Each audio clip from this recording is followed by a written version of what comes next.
Assalamu alaikum. I'm Aisha Mudassir and this is the first one video clip of this lecture. آج کا جو ہمارا topic ہے وہ تشبیہ، کسی ایک چیز کو دوسری چیز کے مانند قرار دینا، تشبیہ کے معنی میں آتا ہے۔ علم البیان کی اصطلاح میں اب اس کی ڈیفینیشن میں ہم جائیں گے۔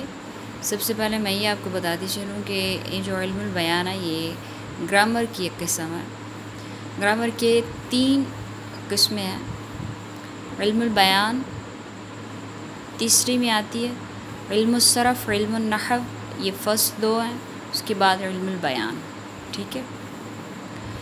اب اس علم البیان کی قسم میں، اس کی اصطلاح میں کسی چیز کو خاص وصف کی وجہ سے کسی دوسری چیز کے مانند قرار دینا تشبیہ کہلاتا ہے، ٹھیک ہے۔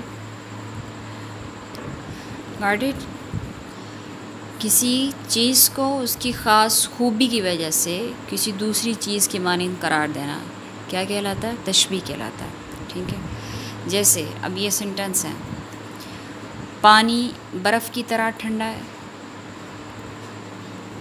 اس کی خوبی بیان کرنے لگے ہیں نا پانی کی، تو کس کی طرح ٹھنڈا ہے؟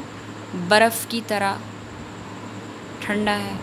صہیب شیر کی مانند دلیر ہے، کی مانند، کی طرح۔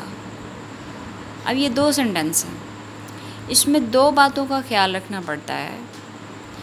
جب ایک چیز کو دوسری چیز سے تشبیہ دی جائے، پانی کو برف سے تشبیہ دی جائے